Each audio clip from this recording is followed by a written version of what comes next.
Good afternoon, everybody. Nice to see you on this beautiful fall afternoon. We are now on day 35 of the Democrat government shutdown.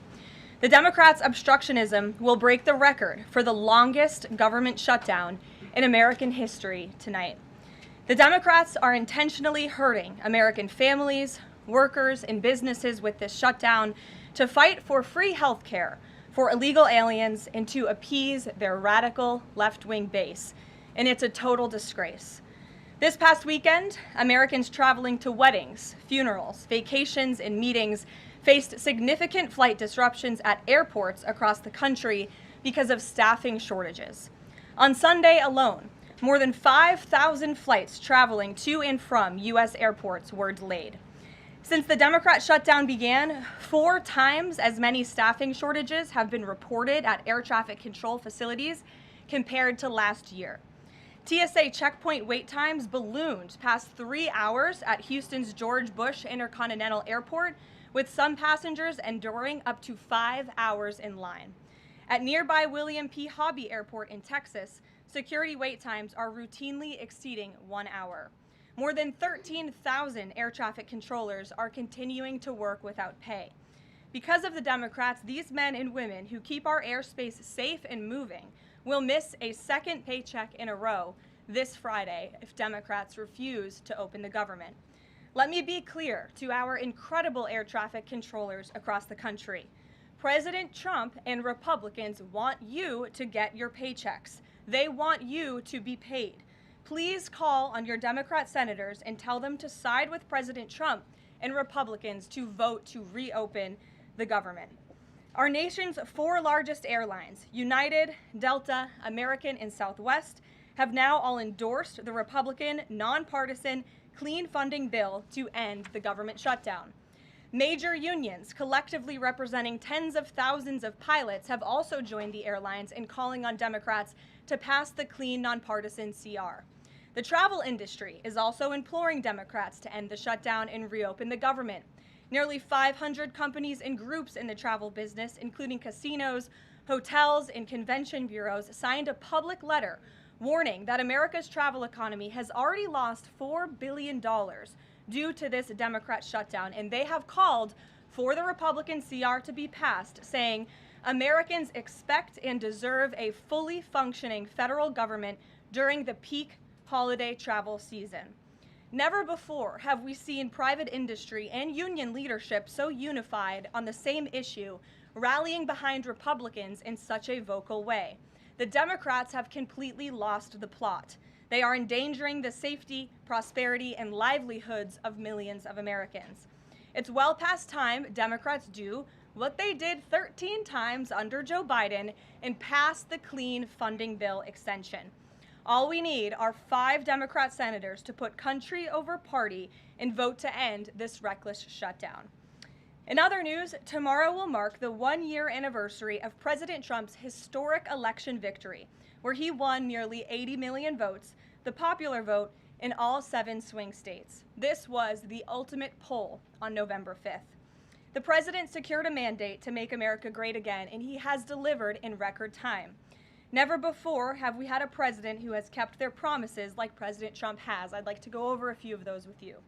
In less than 10 short months, President Trump signed the largest middle-class tax cut in history, including no tax on tips, overtime, and Social Security to put more money back into the pockets of the American people. The president ended the southern border invasion of the Biden administration, made our border the most secure in history, and he is carrying out the largest mass deportation campaign of illegal aliens in our nation's history to protect our homeland, just as promised. President Trump has aggressively taken on drug cartels by declaring them as foreign terrorist organizations and even blowing up narco-terrorists who have tried to poison the American people with fentanyl and other illegal narcotics. President Trump defeated the Biden inflation crisis, and he continues to implement a pro-growth, America First economic agenda to make America affordable again, and we are seeing the results of that every day. Inflation has remained low and steady, averaging just 2.5% compared to the painful average of 5% under Biden and we know it was historically higher than that for most of President Biden's term. Meanwhile, real private sector wages are on track to rise by almost $1,500 since President Trump took office, a significant change to the Biden years where private sector wages declined and were being wiped out by inflation. President Trump has ended the reckless war on American energy and unleashed energy dominance, with gas prices now plummeting to their lowest average levels in more than 4 years. President Trump implemented powerful tariffs to rebalance America's trade deals, protect American workers, and returning our country to be a manufacturing superpower once again. As a result, the president has secured trillions and trillions of dollars in private and foreign investments into the United States, which are creating high-paying jobs for the greatest workforce in the world. The president has restored America's place as the leader of the free world through his unwavering peace through strength foreign policy that has already ended 8 wars and counting. And the president ended illegal DEI initiatives in our federal government and is returning our country to a merit-based society based on common sense. President Trump protected opportunities for women and girls to compete safely and fairly by continuing to keep men out of women's sports. Americans have a president who works tirelessly, literally 24/7, to improve their lives and make our country better than it has ever been before. So with that, today we will open it up to questions, and we will start with our independent journalist in our new media seat, Julio Rosas. Julio, please start. Thank you. Thanks, Caroline. So over the weekend in Mexico, a mayor in Michoacan, Carlos Manso, he was assassinated while celebrating Dia de Muertos with his family. His assassination has sparked a lot of outrage. A lot of Mexicans are very upset. They're blaming President Claudia Sheinbaum for not taking the cartel threat seriously enough. Yesterday, she said that, once again, she's not going to allow any foreign military intervention to take on the cartels on Mexican soil, and that Mexico is not going to pursue a drug war similar to what they've done in the past. So my question is President Trump satisfied with Claudia Sheinbaum's approach to cartels? And if not, has Manso's assassination kind of opened up some new options for the United States to pursue regarding cartels? Well, first of all, with respect to this specific news item and this alleged assassination that took place in Mexico, I know the Trump administration, we are aware of that, and of course we condemn all political violence anywhere in all forms. As for Claudia Sheinbaum and the president's relationship with her, I think he has a lot of respect for her as president of Mexico, and he also really appreciates the coordination that she has provided to the Trump administration. I can't speak for her and what she's doing internally in her country. I can speak for the president in saying we are continually pushing Mexico to do more to tackle the drug trafficking and the drug cartels within their country, and we are working with them in any way that we can. And the president has obviously used the full range of executive options in his authorities to crack down on drug trafficking at our southern border and to designate these cartels as foreign terrorist organizations and additional actions as well. Just one more question. Sure. So at the Antifa roundtable that we were at just last month, myself and the other panelists made the recommendation to the president for, speaking of foreign terrorist organizations, to have Antifa not just be domestic terrorist organization, but be designated as a foreign terrorist organization since they have cells in other countries. He mentioned to Secretary Rubio, because he was in the room at the time, to look into that. So I just wanted to see if there's an update on that. Sure. That process is most definitely taking place. I don't have any announcements for you on that today, but I can certainly assure you the administration is working on it, and I'll check in on it and get back to you, Julio. It's a good question. Thank you very much. Jackie. Thank you, Caroline. Zohran Mamdani blamed the president for bomb threats and intimidation at polling locations. He said, quote, part of the general approach of the Trump administration has taken to intimidate voters with baseless allegations of voter fraud as a means of trying to repress the voice of Americans across this country. I want to give you a chance to respond to that. Yeah, I saw those comments from Mamdani. I think they are completely irresponsible, and they are based on zero evidence. And I think this is just another example of how the Democrat Party unfortunately stands for nothing. All they stand against is President Donald Trump. And I think it's quite sad to see that we have someone at the top of the ticket on an election day today saying such things about the president when he obviously had absolutely nothing to do with those threats. And on the shutdown, Democrats have been pretty quiet about the president's push for the nuclear option, terminating the filibuster. Is there any concern around here that Democrats might actually want Republicans to get rid of the filibuster so that one day, when they're in power again, the door's already open for them to pack the Supreme Court, give statehood to D.C. and Puerto Rico, make mail-in balloting permanent, those kinds of things? I think the president has been very realistic and strong in his position on the filibuster. He's been very vocal about it. I just spoke to him about it. He feels really strongly about this. Republicans need to play tough and they need to play smart. That's how the president feels. And we know that Democrats, if they are ever given a chance at power again in this city, they will absolutely take away the filibuster from the United States Senate. In fact, you had 49 Democrats who already voted to do this before. The only reason it did not move forward was because you had 2 Democrats who are no longer in office because they were run out of town by the far left radical base of their party.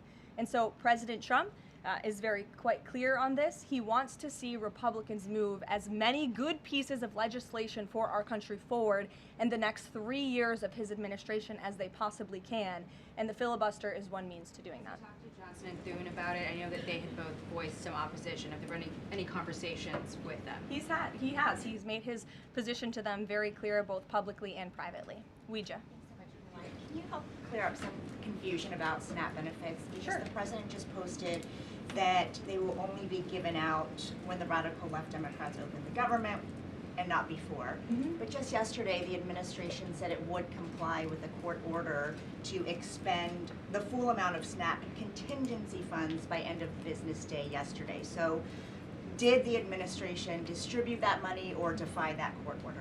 No, the administration is fully complying with the court order. I just spoke to the president about it.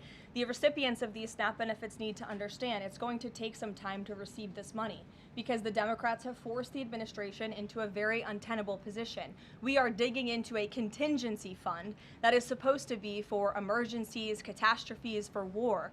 And the president does not want to have to tap into this fund in the future, and that's what he was referring to in his Truth Social post. So the Department of Agriculture, as for the latest SNAP payment in the judge's order, put out guidance to states today on how to get that money to the recipients of SNAP.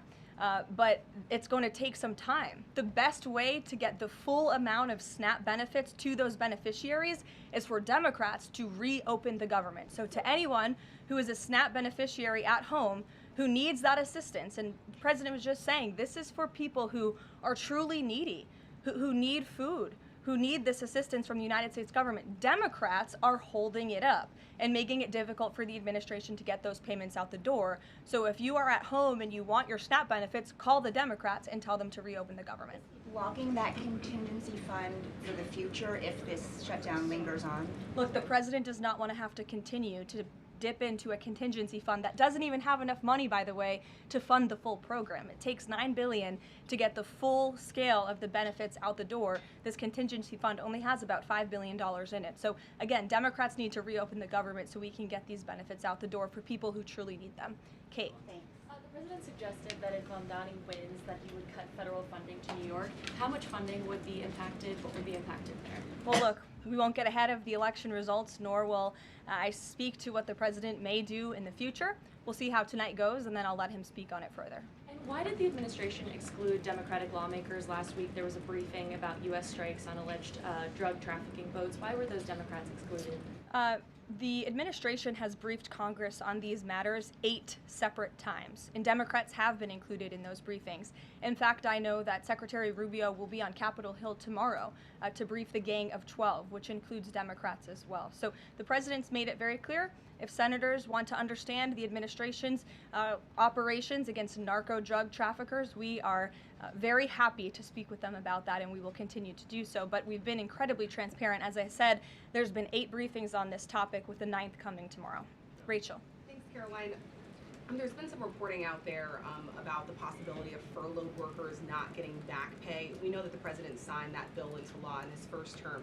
Does the administration guarantee that all furloughed workers will get back pay? This is something we are very much open to discussing with Democrats as part of the discussions about the continuing resolution to keep the government open, and it's something that Republicans are talking with Democrats about right now. I won't get ahead of those negotiations or discussions. That's a possibility that may not happen, even though it's law. I just said Republicans in the White House are very much open to discussing this with Democrats. And just one last question. As this government shutdown now drags on, about to make history as the longest government shutdown in American history, can you talk about what the president is personally doing to try to see an end to this? He's pushing Republicans to keep voting and to keep opening up the Senate floor to vote for the clean continuing resolution. He had the Senate Majority Leader and the House Caucus Leader, Hakeem Jeffries, here at the White House to talk about this in the very early stages, to give them a chance to come to their senses and avoid this entire government shutdown at the very beginning. And they chose not to. And I think it's been very clear to everyone in this room and to everyone across the country that the Democrats are playing partisan politics with our United States federal government. And all Republicans have wanted to do for the last 35 days is reopen the government. That has been the president's position since day one. It is his position today on day 35. And all we need are 5 common sense Democrats with have a little bit of courage and come to the table and vote with Republicans. I saw Senator John Fetterman on television last night saying that he hopes more folks in his party will step up. And we certainly agree with him on that point. Sure. Karoline, the president posted on True Social that the voting underway in California is, quote, rigged. What evidence does he have of that, and what does it mean that mail-in ballots in that state are under legal and criminal review? By whom and why? And also, in this vein, does the White House still plan to issue an executive order banning mail-in voting, and what legal authority do you have to do that? The White House is working on an executive order to strengthen our elections in this country and to ensure that there cannot be blatant fraud, as we've seen in California with their universal mail-in voting system. It's absolutely true that there's fraud in California's elections. It's just a fact. It is just a fact. They have a universal mail-in voting system, which we know is ripe for fraud. And if you want to deny that, I'm happy to provide you all of the evidence for it. I'd be glad to send that to you after this briefing. Rigged. Fraudulent ballots that are being mailed in the names of other people, in the names of illegal aliens who shouldn't be voting in American elections. There's countless examples, and we'd be happy to provide them. As for executive action the White House is taking, yes, we are looking into that. And like any executive order, of course, any executive order the president signs is within his full executive authority and within the confines of the law. Stephen. Thank you, Caroline. I've got 2 questions I'd like to ask you about New York, but first I'd like to ask you about breaking news from the Attorney General. She revealed just about an hour ago that the Biden Justice Department seized President Trump's official first-term phone and subpoenaed his private phone records. Do you have a reaction to that? And also, do we know if they actually got those private call records? I saw the Attorney General's post on that. For additional questions, I would refer you to the Department of Justice, but I think this is just further evidence of the egregious overreach and weaponization of government that took place under the previous White House against then former President and now President Donald J. Trump. It was a clear effort by the Biden White House and the Biden DOJ to go after the president, and this is just further evidence of that. On New York, we've seen the president's messages that he's put out, but could you describe how he's feeling as a New Yorker watching this election? Well, the president is a New Yorker and he loves New York. It is his home. He talks about that all of the time, and he's made his thoughts on this election quite clear, I think, himself. In the back, yes, go ahead. Thank you. Over the weekend, there were reports. I was going to you in the green, but go ahead and then you can have your question. Thank you. Over the weekend, there were reports that President Trump was due to host President of Syria, Ahmad al-Sharia, on Monday. Do you have any preview for that meeting? Is he expected to invite him to join the U.S.-led anti-ISIS coalition?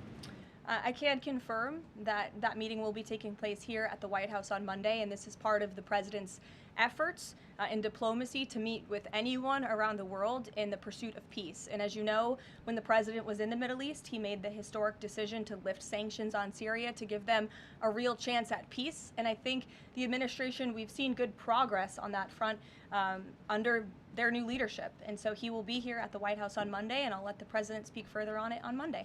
Yes, go ahead. Thank you, Caroline. I was just curious, you had mentioned there that President Trump, as we know, has been speaking with Republican leaders in Congress about reopening the government. Is he involved in any other negotiations? And is he prepared to sign something if a deal does come out by the end of this week? On top of that, with SNAP benefits, does he have any authorities or considering any authority there to release more funds to help people who are desperately needing these benefits? So look, I think I've already answered the question on SNAP. We're complying with the court's order and we're getting that partial payment out the door as much as we can and as quickly as we can, but it's going to take some time because again, this is a prorated payment that we're tapping into a contingency fund for. The best way to get those payments out the door is for Democrats to reopen the government. But yes, the president is in constant communication with his friends on Capitol Hill. They know, they call, he answers, he picks up the phone. He's a very transparent president in that way. And as soon as the Democrats pass the clean continuing resolution, President Trump will be here to sign it. Michael. Thank you, Caroline. President Trump has threatened to go into Nigeria guns a-blazing if Nigeria's government does not stop the killing of Christians in that country. Has the White House heard back from Nigeria's government on this threat? As the president stated, Michael, if the Nigerian government continues to allow the killing of Christians, the United States will immediately stop all aid and assistance to Nigeria and may take action to wipe out the Islamic terrorists who are committing these horrible atrocities, especially against innocent women and children.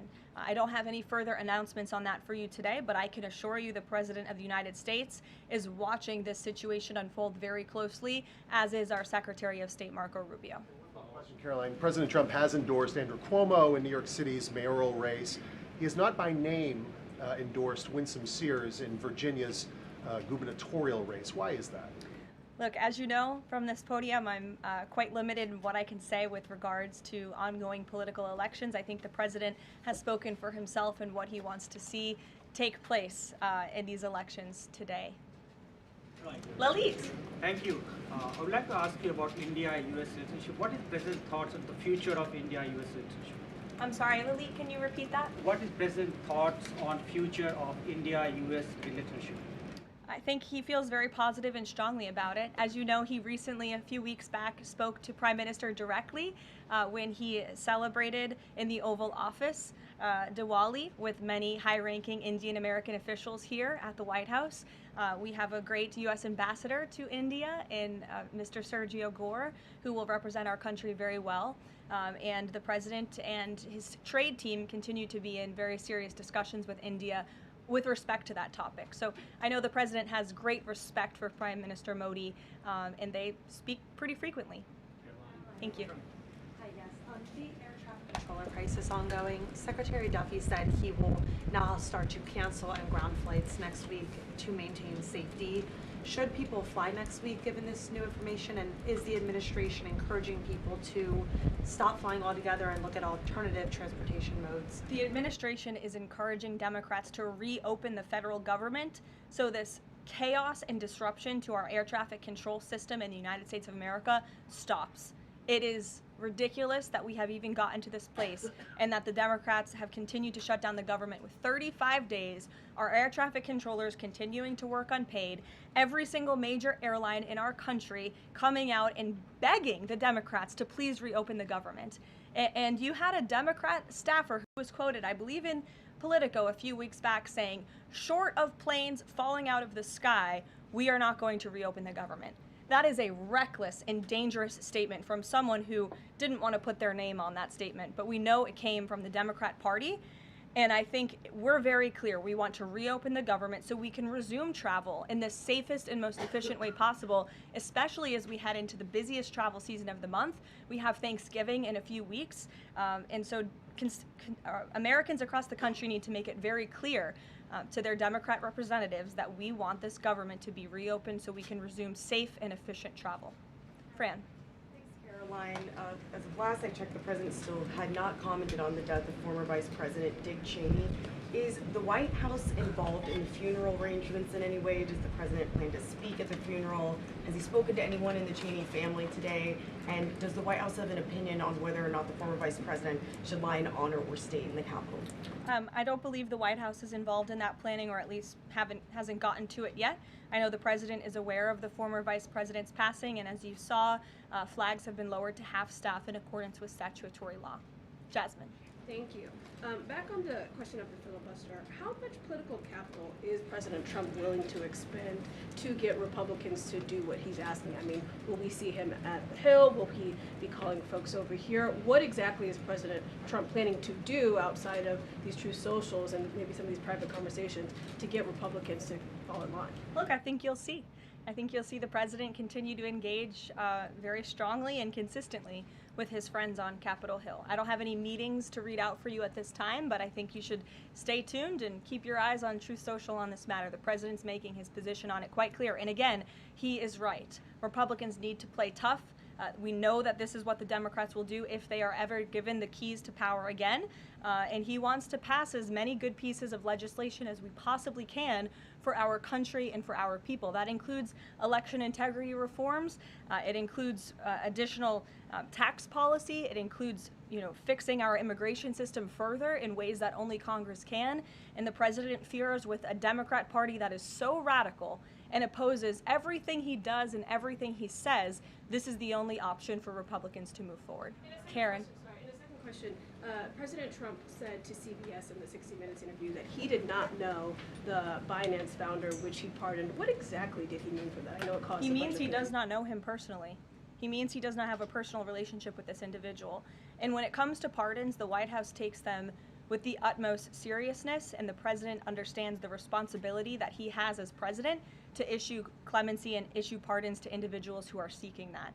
That's why we have a very thorough review process here that moves with the Department of Justice and the White House counsel's office. There's a whole team of qualified lawyers who look at every single pardon request that ultimately make their way up to the President of the United States. He's the ultimate final decision maker.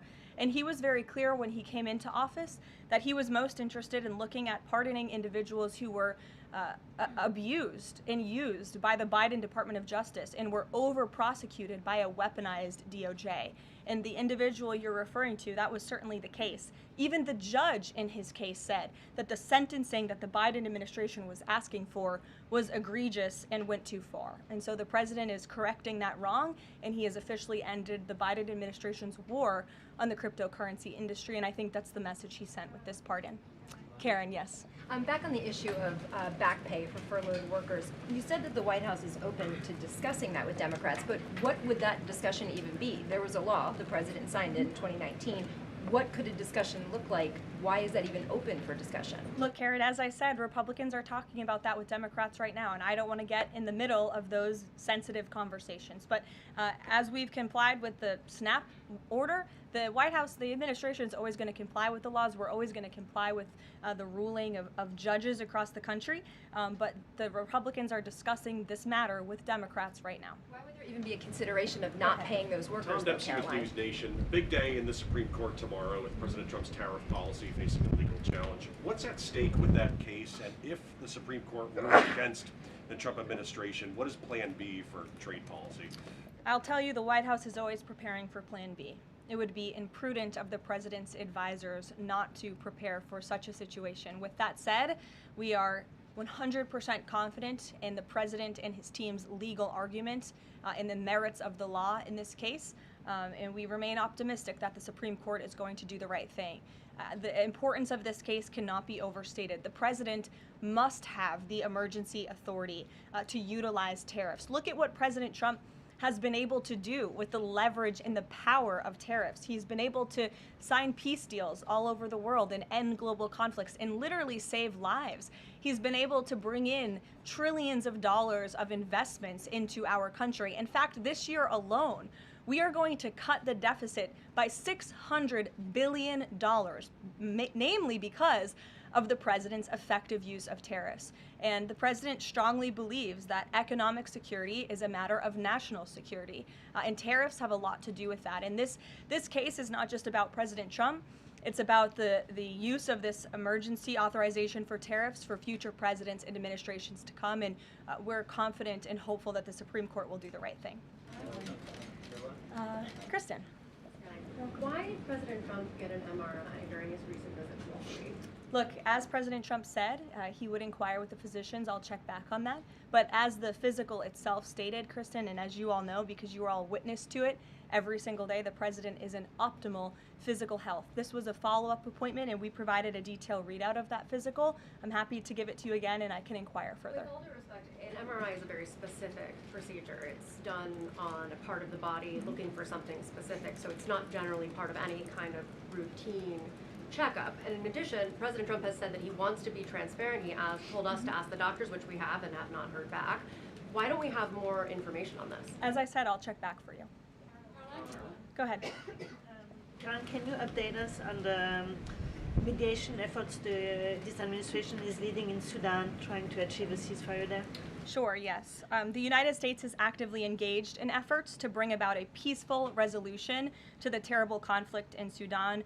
We remain committed to working with our international partners, including Quad members, Egypt, Saudi Arabia, the UAE, as well as others, to lead a negotiated peace process that addresses both the immediate humanitarian crisis and the longer-term political challenges. I actually spoke with Secretary Rubio about this morning, as of course there's been, kind of an uptick in recent reporting on the matter, and he assured me that the administration is very much engaged. We're in pretty frequent communication with those Arab partners that I just mentioned, and we want to see this conflict come to a peaceful end, just as we have with so many others, but the reality is it's a very complicated situation on the ground right now.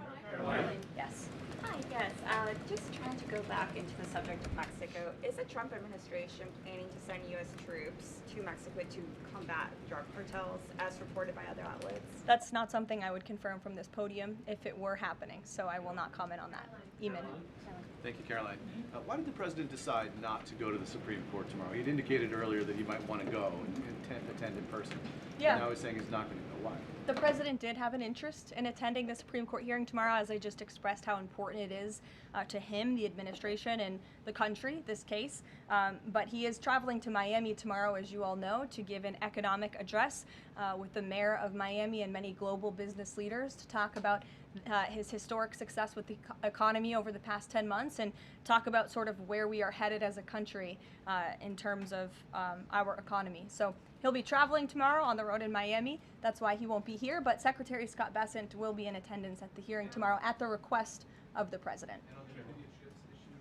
He has said that he doesn't want to export the high-end NVIDIA chips to China, but the Wall Street Journal reported yesterday that there was some question about whether the president would raise this as a possible concession with the Chinese side during his meeting with Xi Jinping. So does the White House consider NVIDIA chip exports to China to be a closed issue right now, or is this an ongoing negotiation between the United States, China, and NVIDIA at this point? The president has made his position on this very clear, both to the Chinese and also to all of you. He's answered this question directly. As for the most advanced chips, the Blackwell chip, that's not something we're interested in selling to China at this time. Annie? Does the president think that the results of the Virginia or New Jersey gubernatorial races tomorrow, or statewide races tomorrow, will in any way reflect a voter sentiment towards his administration? Look, Annie, I'm not at liberty to talk about the election results, and I certainly won't get ahead of them. I'm not going to engage in hypotheticals that may or may not happen tonight. We'll have to watch and see. And I'm sure you'll hear directly from the president tomorrow on that point. Quickly on Snap, just really quickly, is there anything that prompted the president's tweet this morning? Because it did seem quite different from some of his other communications about Snap. It seemed a little bit out of the left field. I'm just wondering if he had a conversation or if there's anything you're aware of that caused him to decide to, at around 11 o'clock, to send out that message. Look, the president is constantly well read on the news, as you know, and he is very much aware we are in day 35 of a government shutdown in which these SNAP benefits, we're pushing them out the door. USDA put out that guidance to the states this morning. The president was aware of that, and he wants to make it very clear that these benefits are in jeopardy because of the Democrats, and they should just open the government so that we can continue getting these funds out the door in an easier and more efficient way.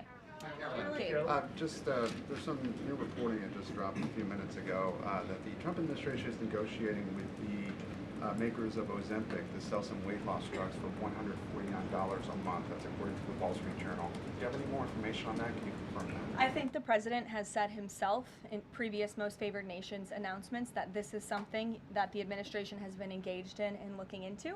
I won't get ahead of the president on any future announcements, but I will echo his strong commitment to bringing down drug prices in this country.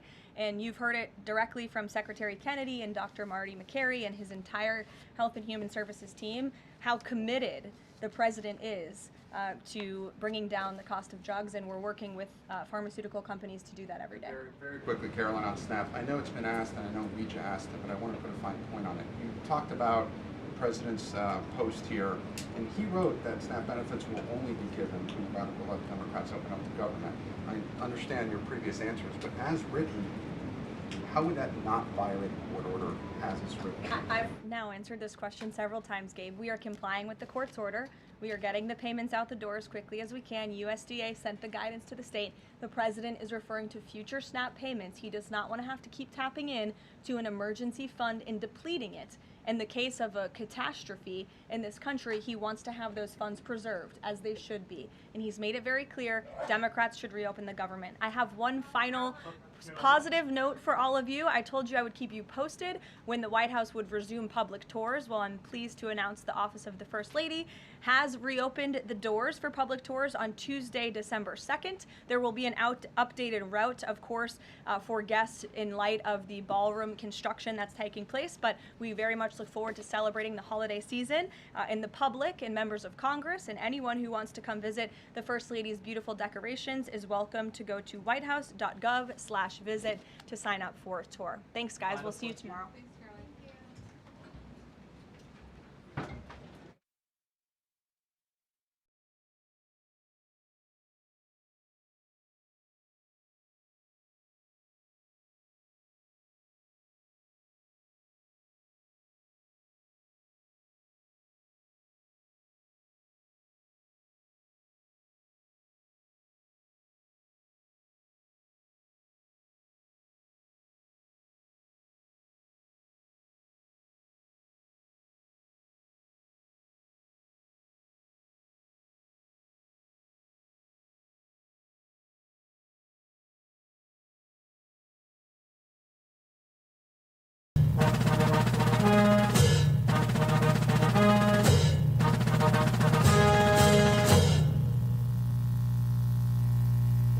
Ladies and gentlemen, the Honorable J.D. Vance, Vice President of the United States of America, accompanied by Vice Admiral Yvette M. Davids, United States Navy, the Superintendent of the United States Naval Academy.